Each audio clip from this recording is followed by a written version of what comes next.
Hi there, thank you so much for clicking the thumbnail and being interested in my work. In this video I share with you my techniques and tips on how I achieve the dark skin and eyes. Be sure to watch it right through till the end, because here and there I'll be slowing things down in real time so you can take a closer look. So let's dive in and take a look.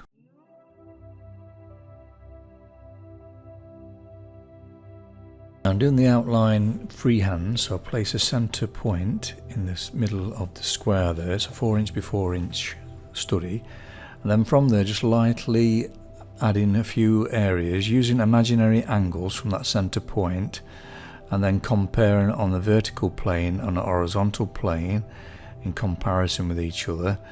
So I'm quickly going through this outline. There's loads of videos on my channel if you want to check out how to draw the outline freehand. So here's a couple of thumbnails so you can visually see what to check out after this video if you wish to know more. Just keeping things nice and simple, these are the colours I'll be using for the underdrawing.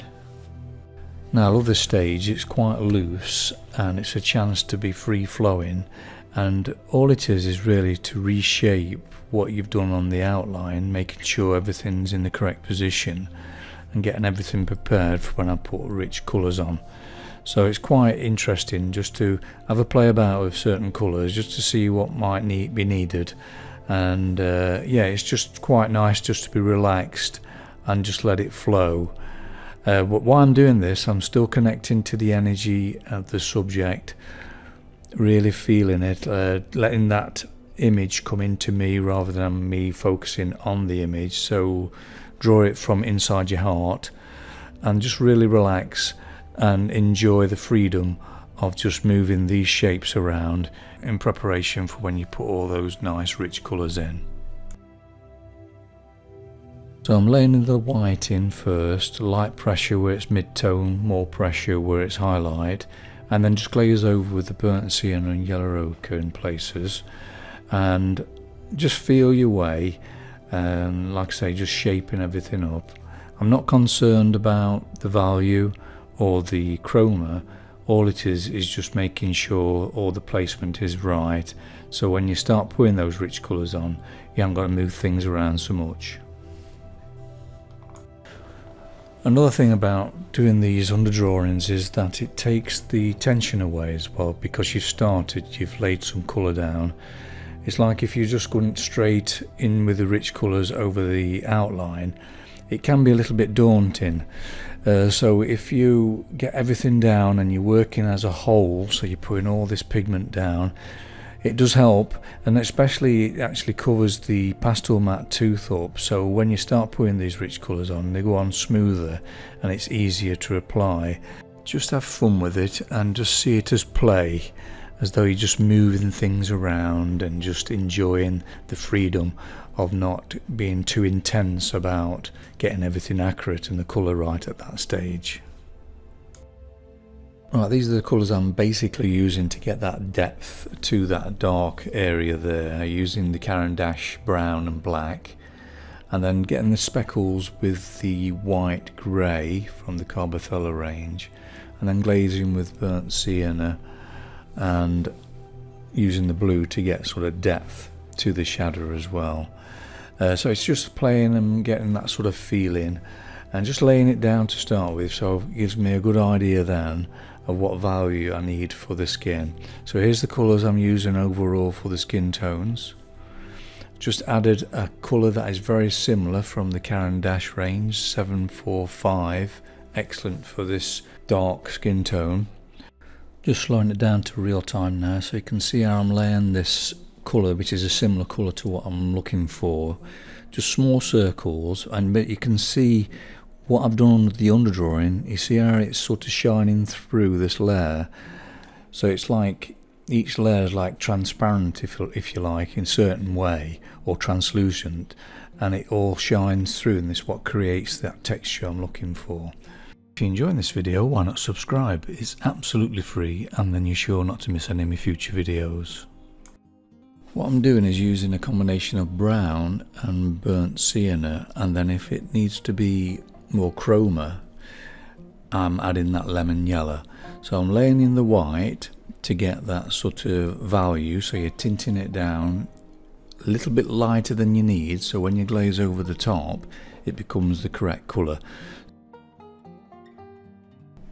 Just line it down to real time so you can see I'm laying these pencils that are similar colour. There's another one here from the Carbothello range which is slightly, a little bit of blue in it. It's a burnt sienna with a little bit of blue, so it helps to sort of get that sort of shade. It cuts down on the amount of pencils, so if you've got something which is similar, use it, whatever kit you've got, and then just subtle it up with the burnt sienna, brown, yellow ochre or lemon yellow and ultramarine blue. So you're sort of playing with around the colours over top of whatever colour you actually got, which is similar. Now I'm putting a bit of black in there and then adding a bit of red to that to create more sort of richness. So never just use black on its own, always add a colour to it. Now to work on the eyes, I'm working on several areas at the same time just to get the overall balance. So I'm putting black in there with the brown and the burnt sienna, so it's a combination of those. Now with the white of the eyes I'm using the orange and a blue.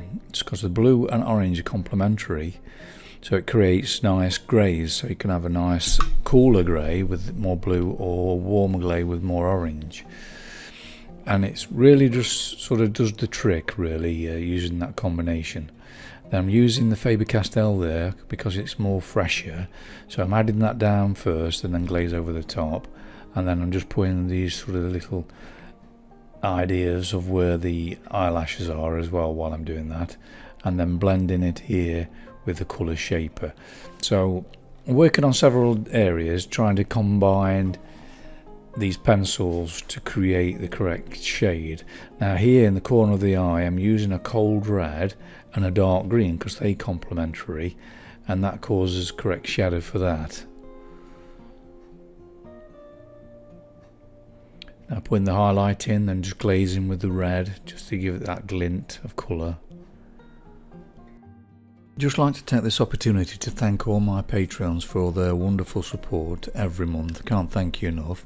And if you're considering joining me on Patreon and would like the benefit of longer, slower, more in-depth videos, please check out the link in the description below. Now this study will be on my Patreon at some point where you can actually see me and hear me in the moment by moment, and you can hear my thoughts and feelings as I progress through the actual study. So it will be completely real-time audio, real-time video. I'm tending to use more blenders these days, and I'm using these cotton buds quite regular now, and just dabbing it just softens the edges slightly, just does the trick. Now here I'm just refining the actual eyebrows here, so I'm using browns and blues and using the edge of the pencil as well just to create the actual fine lines, and just keep turning the pencil to find another edge. And putting sort of glints here and there just makes all the difference. So I'm not trying to draw it exactly the same, it's a similar look to it, but I'm trying to get that feel and the odd glint. Now in the skin there's little dots, so I'm putting those in by just adding that white and then glaze over the top with other pencils, and then just going around with the brown to create that sort of texture. So you can see how I'm moving the pencil, I'm moving it all different directions, and then just glazing over with the burnt sienna, blue and yellow. So that's like acting as your primary, so you're subtling these colours up, and then just glaze over with the lemon yellow just to create that chrome if needed. If you're enjoying this video, why not give it a like and share it with your friends? It would mean so much to me, as this would help the channel to grow. What I'm doing here is using the Faber-Castell white and just getting the actual eyelashes mapped out, and then just glazing over them with the burnt sienna, and then going in between it, so you're moulding the shapes and adjusting accordingly. I'm just trying to get that sort of depth of shadow now under the eyelid there. Again, I'm putting these little dots in the skin, but I'm not putting too many in because it's not very flattering really. So I'm just making it so it has that feeling of what I'm looking at, but just being a bit subtler with it, that's all. If you're interested in knowing how I use complementary colours to create shadows, I have got a free class and the link is in the description below, and it's a colour wheel which I've developed myself, and it applies to more or less everything I do: landscapes, portraits, animals. So if you would like that, it's free. Just check out that link in the description below.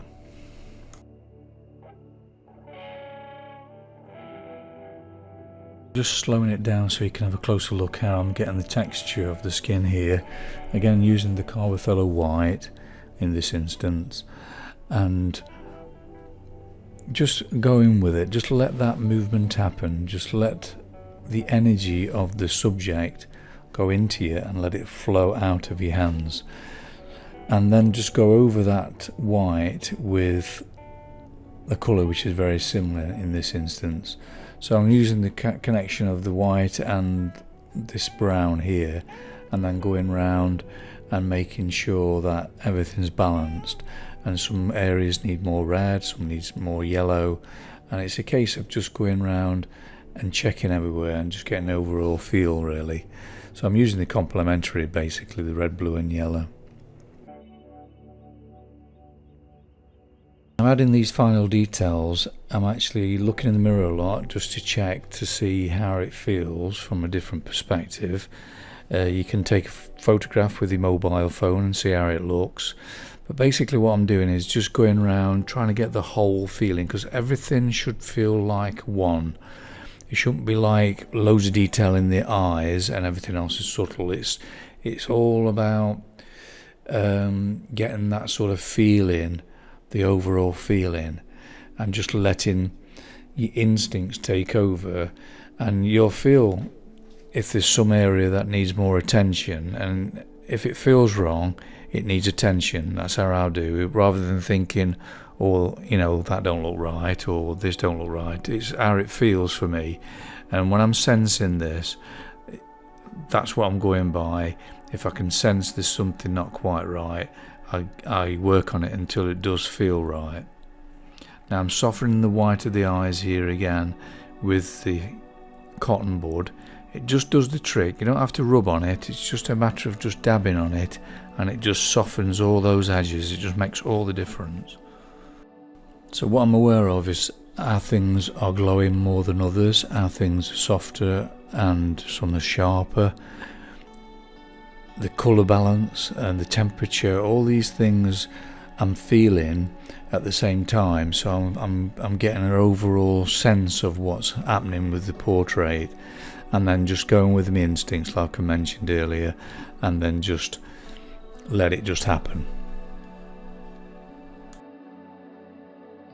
Just give me a sample of the real time now so you can see what pace I'm working at. But if you want actually live me actually talking while I'm actually drawing, like I mentioned earlier, it will be on my Patreon at some point, where you'll be able to just observe everything I do moment by moment. Now if you want to check out my website, there's actually a thumbnail gallery of all the tutorials available now on Patreon. So back to the drawing then. So all I'm using here is the blue and the orange together, so I'm really taking my time now and getting that subtlety and the blends of the orange and blue together to create the certain greys I'm looking for. A really amazing combination that is for eyes. It's really good for teeth as well, the orange and blue. Now some areas are more redder, so I'm just adding a little bit more red, so it's more of a reddy orange then. And then just keep tinting it if it needs tinting. It's just a case of going backwards and forwards really. Now here I'm just reshaping the eyeball there, it just needed to be a little bit wider. It's a case of being patient, and just keep persevering, just keep putting the orange down and the blue and keep working on it. If you want it a little bit dark, you can always add a little bit of brown to it. But it's like I'm doing here, just adding that little bit of brown just to make it a little bit darker in that area. It's like on that colour wheel on the free class offering. If you complementary colours are not dark enough, just adding that little bit of brown just makes all the difference. If you find you're getting overwhelmed by all the details and that at this stage when you start putting these subtleties in and the detail, just take a break, just go into another room, be quiet for about 5-10 minutes and then come back all afresh. Just keep being centered in your heart. Try not to focus too much on the details, so don't go outside of yourself and tunnel vision. Draw that reference image into you, into your heart, and draw it from inside your heart, and you'll find that all these details just happen. They'll just take care of themselves. So ever so strange how it happens, it just flows from you once you start to connect. So it's worth persevering with that, and the key is to bring everything inside of you into your heart and not to go outside and to focus too much on details. Now here I'm using the white tint things as well, so it's just about getting the tint right, the temperature right, the chroma, the value and the edges. That's all what happens when you're putting these final details in. It's just getting the overall feeling of oneness and energetic, and so you really feel the energy of the person rather than individual sort of blocks of details. It's just like creating that realism of actually somebody there, because when you meet somebody you don't actually look at all the details in the face, you sense in the personality and the energy of the person, and that's what I want to create in my work rather than details, to have a sense that that person is there. Now there's a little highlight in the eye there that I've reshaped, and I've used cold red and ultramarine blues. Thank you so much for watching the video right till the end. I really appreciate it. Been a really fascinating study this. Now if there's any questions at all, please leave a message in the comment section below this video and I'll get back to you as soon as I can.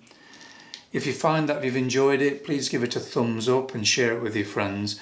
It means so much to me. I really appreciate it. It does help the channel when you do that. If you want to see more of my work, please check out this video here. Take care. Bye for now.